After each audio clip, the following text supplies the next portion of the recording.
It's the 4th of May. I guess it's time for the obligatory Star Wars video. And since the Star Wars Battlefront 3 Unreal 4 fan creation is not out there yet, we have to cope with an old classic. An old classic that for some reason a lot of people don't know. And if you dislike the prequel trilogy, well, you may still like this game.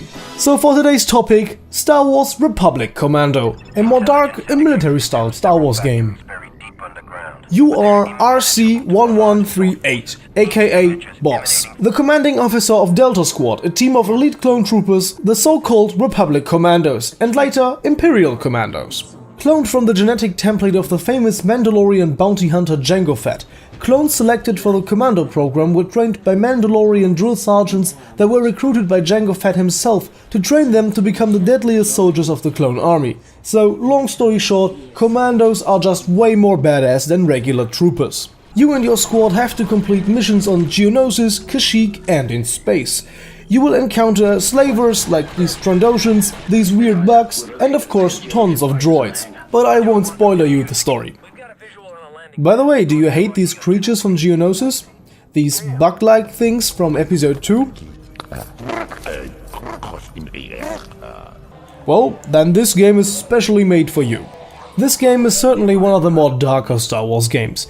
Not only because there's blood and piles of dead clone troopers, but also you can kill unborn bugs from Geonosis. But I'll let the troopers explain that one. Looks like we're in some sort of Geonosian birthing chamber, gentlemen. What do you know? They are eggs. Let's give them a wide berth, just to be safe. Just when you think they can't get any more disgusting. So onward to the gameplay. Basically you are playing a normal shooter with some tactical squad mechanics and with a Star Wars setting. When the game was announced back in 2005, they praised it as a tactical shooter, but it's not a real one. What can you do? You can assign your squad with specific tasks. For example, there are two options to go through this door. Option 1, a quick hack through the door controls and enter the room quietly. The other one, blast the door and throw in hand grenades.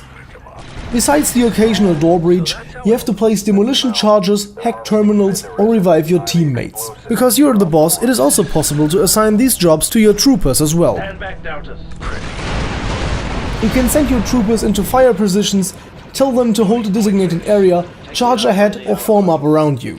A quite useful command is to concentrate all fire on a single target. This is extremely useful when encountering bigger enemies, like these super battle droids.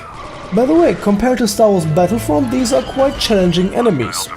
And what's also surprising about super battle droids in this game, super battle droids are kind of harder enemies than droidicas. You know, these round things with shield generators. In episode 1 they appeared to be incredibly strong, even forcing Jedis to retreat. And last but not least, the graphics.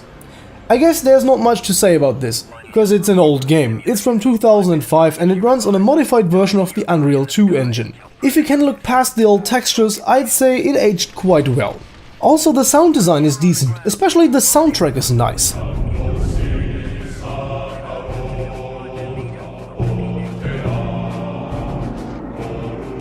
For usually $9.99 in the Steam store, but currently even cheaper, I'd say it's a good deal. The online multiplayer is dead, but the campaign, even though short, is well playable and interesting to any Star Wars fan who likes clone troopers. Since Star Wars single-player campaigns are quite rare these days, I'd go and check it out. Alone against all these droids? They don't stand a chance. So that's it for today. Live long and prosper. Okay, just trolling. See you next time, and may the 4th be with you.